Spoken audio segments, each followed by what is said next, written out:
Hello, I'm Mercedes Stephenson, and this is the West Block: politics, perspectives, and players. Division over fossil fuel development projects runs through communities all across the nation, including Indigenous communities. Elected members of the Band Council of the Wet'suwet'en First Nations support LNG, but some hereditary chiefs do not. Chiefs supported by the Mohawk protesters blockading rail lines. It's all raised questions about who speaks for Indigenous communities and whether this is a key moment for reconciliation. Joining me now from Victoria is Ellis Ross, former Chief Councillor for the Haisla First Nation and now Liberal critic for the LNG and resource portfolio. Ellis, you've had a chance to participate in LNG projects and you believe that they're fundamentally good for Indigenous communities. Why do you believe that?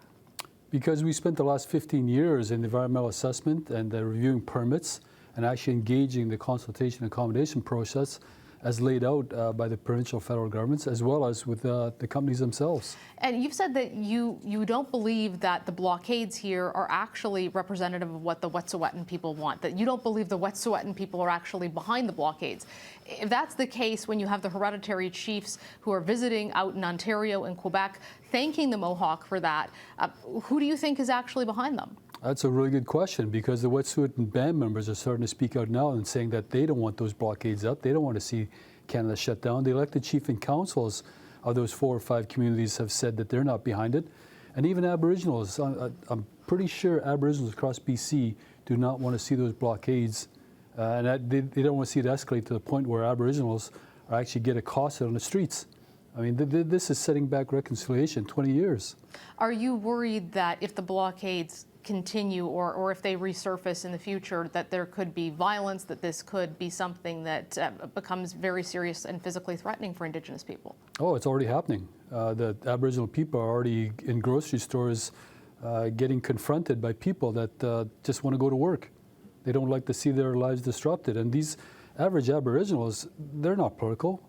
They don't have an opinion on pipelines or blockades or anything like that. They just want to get along with their lives, just like regular Canadians. So yes, I'm very concerned. So if you don't believe the Wet'suwet'en are behind this and you believe that Indigenous people largely back LNG projects, why aren't we hearing more of those voices speaking out right now? Well, they haven't been given a spotlight. They're trying to have their public meetings in Houston, for example. They're trying to go on social media. There's members like Candace George, and there's elders from those communities that are trying to get out and talk. But basically, the major media outlets are not put them in a spotlight. It's just not, it just doesn't fit the narrative. What would you advise the government to do in this situation? Stop taking your advice from these leaders that are using the wrong narrative. Stop. Those leaders are coming out and using the terms colonialist, assimilated, settlers. Those are racist terms. And you're angering a lot of people. I don't use those terms ever. Stop using it, and that's such a hypocritical thing to say as well. I see these leaders using those terms, and yet they have bank accounts, they have good salaries, they're driving good cars, they got good RSPs, nice houses, and yet they call everybody else colonial constructs. Stop with the hypocrisy, please. That's where we got to start, and get back to facts. Does that mean that you think that the police should be called in, or that the army should have been called in to clear these barricades earlier? No, I don't think that should have been happening. What I think is that this shouldn't have been allowed to be escalated with all the political rhetoric from all these people coming in and actually using Aboriginals and using the Wet'suwet'en name and not telling 99% of the story of what happened in our region for the last 15 years. There's extensive records of consultation and accommodation. There's extensive wording around agreements that talk about training, revenues, employment. There's even contracts that talk about setting up the camps in the First Nations names under joint ventures. There's a tremendous amount of work here, and now we got these fly-by-night politicians coming in that are trying to destroy everything, including the Unity BC Indian chiefs. There are people that say, who do you know who to negotiate with here? Because you're saying you don't believe that the hereditary chiefs represent what the majority of the Wet'suwet'en community want, but there are Indigenous leaders who are saying, look, the elected chiefs are imposed colonial system, they're not legitimate, the hereditary chiefs are the tradition, they need to be at the table, and if they disagree, that's a substantial issue. No, I've never said that the hereditary chiefs don't represent the communities. I've never said that. What I've said was, Aboriginal rights and title is a communal right, meaning the Aboriginal rights and title belongs to the community. So it only stands to reason that the community should decide who represents them in that equation.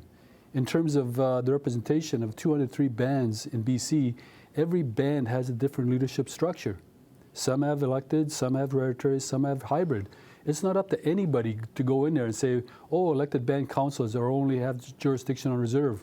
That is so condescending, and it's a wrong narrative to send. You're trying to destabilize these communities, and you're trying to delegitimize the work that elected band leaders and hereditary leaders have done over the last 15 years, not only to provide jobs and employment and a way out of poverty, but also to breathe life into the word reconciliation.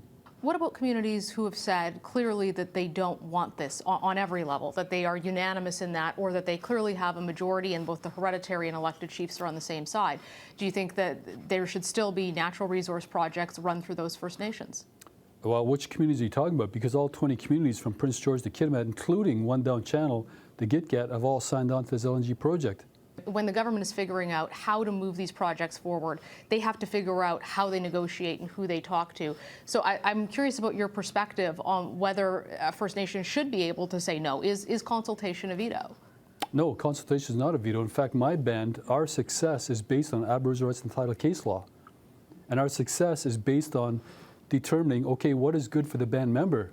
Let's not do what's just good for my band council. Let's not do what's good for the Union of BC and the Chiefs. Let's do what's good for the member who wants to get out of crippling poverty.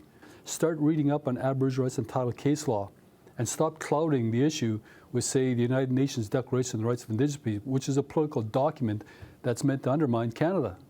You know, it's tough for the government to figure out who to talk to in this case, but when you're looking at this scenario, and as you said earlier, you don't believe that the people who are blockading the tracks represent what the Wet'suwet'en people want.